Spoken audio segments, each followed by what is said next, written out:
to the guy, told me to replace the motherboard. The cost is about 1,400 to replace this board. And I'm not sure where is this board spoiled. Which component is spoiled? We don't know. So this is the board that I have. This is called the X541 UV board. It looks like this. This part is for the battery. And this is the power that comes in. And these are the ports, the USB port. And here is the internal memory. It's 4 gig. And this is just connecting to the keyboards. Here what you see is the external memory 16 gig plus the onboard 4 gig is about 20 gig. I'm not sure if I want to buy a new board. Why? Because when I put the power in, when I plug in the power, it is booting up. This is the battery. This is the power on. And it's booting up. Can you see how long it stays on? Initially, when you power on, it just switches back off. Now, it just stays on forever. This is the battery, and this is the power on. Now it just blinked. Can you see? My thinking, there is nothing wrong with the board. Totally nothing wrong with the board. So I gotta switch it back off. The only problem I can think of that is causing a board failure is cable is for the monitor, speaker, and somewhere it has short circuited. If this is the memory problem, it would have turned off already. I can put the memory back and see what happens.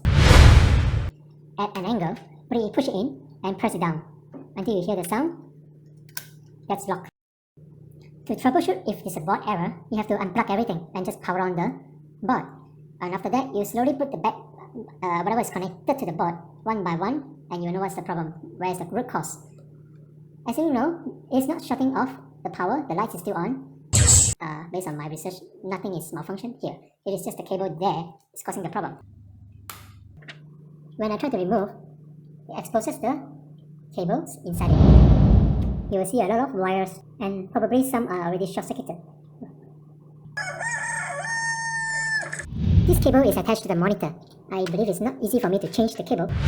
Probably you need to send to Asus, ask them to repair it. The moment you go into Asus to do an inspection, it costs 100. If it's not going to short-circuit any further, I can just plug it back and use my computer again.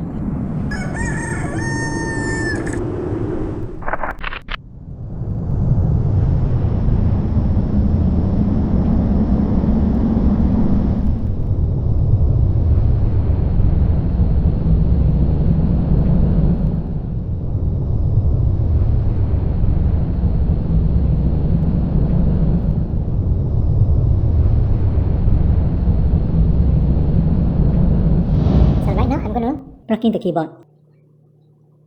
Do be careful because the cables are quite thin and the connection is quite small. Has to be quite accurate. This video is at a tilted angle so you can see the lights here. So I just press the on button. My computer is back to normal. Beautiful, wonderful. So this is how you solve a problem if your motherboard or your computer ever does a shutdown when you're using it. When you power on, it shuts down or shuts off after a few seconds or few minutes of using. Don't ever suspect anything wrong with any of the components inside your notebook. See, it is not yet screwed back and I'm not joking. This is the way I solved the motherboard issue. And the motherboard is okay, nothing wrong with it. And I almost paid 1,400 to fix the motherboard or replace the motherboard. Here, the only thing I do is fiddle around with the cable. Make it move around, move a bit and put it back in. And things seems to be working fine. This is how I solved the motherboard issue. Save you a lot of money.